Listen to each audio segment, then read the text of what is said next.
Ladies and gentlemen, boys and girls, welcome back to the world of home tech with me, your host Paul Hibbert, and welcome to Egreat.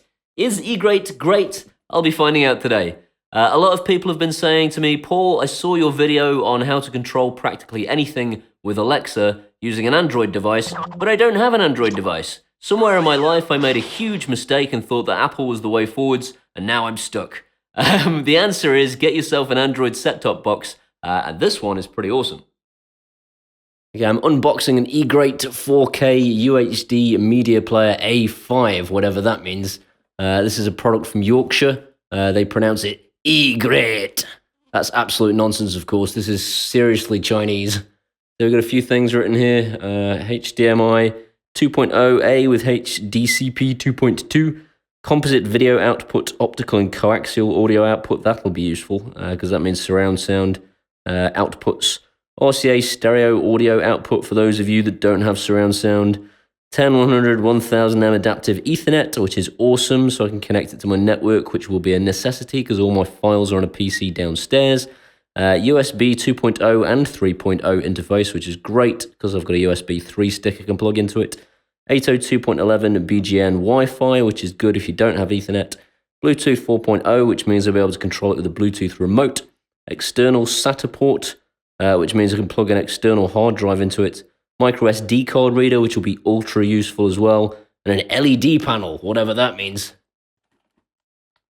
Dolby Atmos, HDMI 2.0A, vid on XBMC. Not sure whether that's a good thing. I'm a Kodi guy, and XBMC is now ancient, was superseded by Kodi a long time ago. I'm guessing I can upgrade this though, it's Android, so we can have some fun trying to do that. At least you can have some fun watching me curse and swear and getting angry. 64-bit 4-core CPU. Cool, this looks exciting. It's an exciting box. I like buzzwords. I had an old friend, you'll know him as Sacriel if you have ever watched his YouTube channel for gaming. He's like super famous now. He always used to buy things before he was famous, when I used to go around for pizza all the time. Look at me name dropping, I know Sacriel. So that guy, Chris, he used to love buzzwords on boxes. They used to excite him greatly, and I used to mock him for it. So this looks like an instructional guide on how to use what is basically Kodi. Ah, shiny! Show me the shiny. Egreat! So there is your optical out. These things, they've got little ports underneath. That's coax, standard video. If you've got an ancient TV and you want to have a horrible experience, you might want to plug it in via that. And then your typical red and white. I'm not going to keep opening those. Ethernet, which of course is super important. Power, and like a Wi-Fi thing. This is like a really well-made box. This is quite clearly an expensive product. This side we've got a micro SD card reader. USB 3 and USB 2, so we've got 2 USB ports, 3 USB ports, and then your SATA hard drive connection, which is awesome. That has some great, or E-great, plugs and sockets on it, so that's exciting. What else have we got? Get out of my way. That's helpful, super helpful, so that's like the connection for my hard drive, if I've got an external hard drive to connect. Plug. I build myself like I'm some kind of engineer. Check it out, I know how to build a plug. HDMI cable, which I won't need. Cables that I definitely won't need because I live in 2017. Away with you. Ooh, a remote. Didn't really dawn on me it might come with a remote. Yeah, kind of plasticky, but I'll forgive it because the actual box itself is all I'm really bothered about. I won't be using this a great deal because I'll be using Alexa to control this box, and probably my mobile phone. I won't be using this thing. Doesn't feel that bad though, it's got a good feel in the hand. Anyway, let's go plug this in and see what happens. Okay, I thought I would plug it in on camera in case it does something exciting when it's plugged in. Boop. Hello. Ooh, it's pretty. It's very pretty. I've plugged my USB mouse and keyboard in, and it works immediately off the bat, so that's good. So if you hear creaking, it's this crummy, creaky keyboard. So what have we got in settings? Playback. So all this Blu-ray stuff is all well and good if you've got a Blu-ray player connected via the eSATA port, which I don't. I'll have to buy one, I think. My missus will make me buy one because she watches Blu-rays because she lives in 2015 somewhere. Sound is currently outputted via HDMI. I'm going to need to change that to SPDIF, I think, because I'll be connecting it via the optical port to my surround sound system. So that's handy. Again, a little bit nervous about the idea of upgrading this to Kodi now because, no, actually, Kodi's got those settings. It'll be fine. I'll just stop being a big baby. Everything's going to be okay. App Store, hello. No, that is not the Play Store. This is something frightening looking. I just don't trust anything outside of the Play Store. And it's not going to work anyway right now because I don't have my network cable connected. Perhaps I should do that. Let's do that. Well, let's just try and find Kodi, I guess, first of all. Okay. Ooh, hello, Kodi. The question is, can we trust it? I suppose the answer is, I don't have anything installed on this machine that it can steal from me right now. I'm probably never going to. Do I trust it? I guess so. You know you can trust it when it says developer instead of developer down there. Open, do that. Hello, Kodi. Can't download OBB. Brilliant, thanks. So for most of you guys, straight off the bat, this is going to be fine because I think a lot of you will just plug things into this. I think you'll plug hard drives in for the most part. You're not probably going to necessarily want to get using Kodi immediately. If you are one of those people, you're probably going to find you can set this up relatively easily. If you can't, you can probably hit me up because I will have spent 3 hours wanting to kill myself getting it working. So I can probably give you an idea as to where you're going wrong. So I'm going to try and install Kodi from the Play Store now instead and see where we go from there. So I've had some time to use the remote and it's actually really handy because it's got the home button configured to take you back to this menu if you want to come out of Kodi.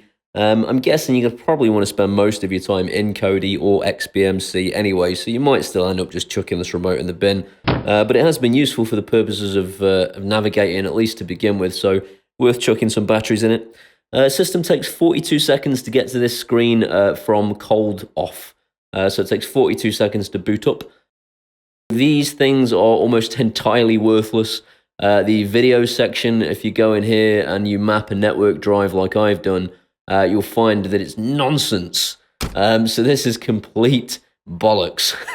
It's going to load up some stuff. Some of it is genuinely there, like American Dad.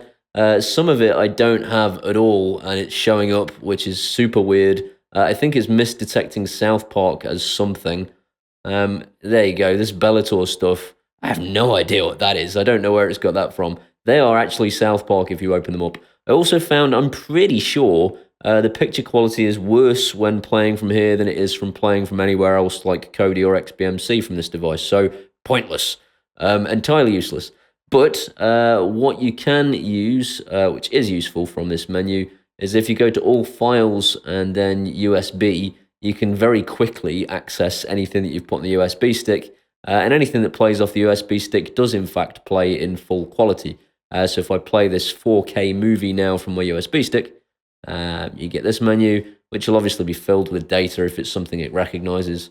If I press play, I get a 4K image, and it looks spectacular. You're probably not getting how spectacular that looks over YouTube, having had this video compressed, but that looks great. This is just something I took off YouTube and put on a USB stick because it's nice, easy, 5 minutes. And it plays great.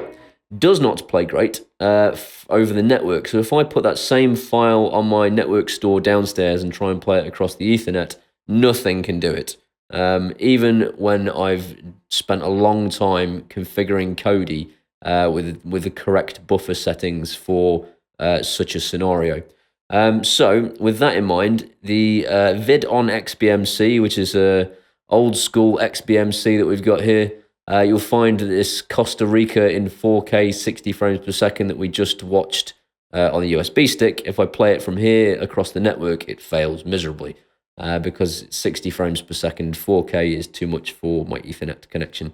So this will be familiar to anyone who's been around the block for a while. This is XBMC, and I've set it up to access my network drive and found that it works really well out of the box. The only thing it's not been able to do properly is a 9.84 gig MKV file across the network. It cannot do that. It can play it just fine from the USB stick, can't do it across the network. This is because the buffer settings aren't quite right. You can get this little box to play that kind of a file, in my case, Star Wars Rogue One, across the network, as long as you go into the advanced settings of XBMC using the advanced settings.xml file to reconfigure all that stuff so it doesn't spend ages trying to buffer the video, fail after a while, start buffering again, doing all that terribly annoying stuff. So that works well out the box for almost every application. So that's really good. If you don't know what you're doing and you want to get into using Kodi, then that's XBMC, which is what Kodi used to be before they rebranded it and made it look much prettier. So that takes us to this. This is what Kodi looks like as of today. I installed this off the Play Store. That was really easy to do. Getting it to play ball thereafter was not easy to do. It was an utter nightmare. So it's been a right pain in the ass. I've reconfigured the advanced settings XML file very carefully and had to go through all the settings of the video to make it play stuff properly. And it still doesn't like Rogue One a great deal if this box is doing anything else. So if Kodi is scanning your library, you'll find that it can't play Rogue One properly. It's not going to play it properly right now because I've got another piece of software running to record this video, which will be using the graphics card. So it's got no chance of that. And you can see that buffering. It will do that usually initially anyway, and it will take as long as that's taken now, and then it will start playing. So that's just stuttering about because this software's in use at the moment to record the video. So that is awesome. So Kodi works great if you spend a while reconfiguring it. I can help you do that if you decide to go down that route. Just give me a shout, and if I get a lot of requests for it, I'll make a video on how I did that. Surround sound does what you'd expect it to do. So Kodi's outputting via an optical connection to my surround sound system, and my surround sound system is doing all the decoding. You can use Kodi to do the decoding. Of course, that uses a little bit more power from the box. But I haven't noticed any difference in its ability to play any videos if I switch to having the box do the decoding instead. Where you might fall down is if you've got the old school 3-pin style of connection to your surround sound system, you're not going to be able to connect this because it only has an optical out. I don't think that's going to be a problem for most people because most people will just be going out via the HDMI anyway, and so surround sound is going to work. So if I go back home again and go to the bottom screen here, so by default you get these, and just pressing down on your remote you get these extra options. Their app store is horrible. I don't 100% trust it because I don't know what it is. I do trust the Play Store, which is thankfully built in right from the off, so easy to get what you want. And I wanted eControl and the RM plugin because I want this thing to act as my go-between between Alexa and my light switches. So anyone who hasn't seen my previous videos, go check them out. But eControl works perfectly. You do have to configure eControl initially via Wi-Fi because if you want to share the stuff that you've got on your existing Android device, it's going to look for it over Wi-Fi. So I managed to copy all this stuff across the network by connecting the little Egreat box to Wi-Fi and then transferring it across. And if I click on bedroom lights and then switch main lights on, I can confirm in real life that switched my main lights on. So that works great. And the other one, of course, is the RM plugin. So once you've got eControl set up and working, you can then have RM plugin do the same thing. And then when you're done, you can just switch the Wi-Fi off, leave it connected via Ethernet. And this thing is then on the network waiting and broadcasting to Alexa all of your light switches and all that good stuff. So no need for another Android device in the house. Once you've bought one of these, you've then got a really cool Kodi box. And simultaneously, you've got the RM plugin there waiting on your network and advertising all of your light switches and stuff.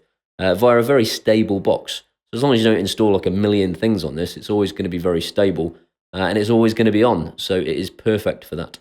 It's low power. I'm really impressed with everything about it, but I have to say, it does get pretty hot. It doesn't get like burning hot, it's not like it's dangerous, and I guess it's to be expected. If you're trying to play a massive file across a network at super high definition, that's probably going to be the outcome, is a pretty hot box. So yeah, really well made device. I'm super impressed with it. If you want one, the link is in the description. They aren't hugely cheap, but you get what you pay for. This is a good little box, and I highly recommend it. I hope you've enjoyed this video. If you have, please give it a thumbs up. If you want to see some more of this guy, hit that subscribe button. And as usual, I'll see you next time.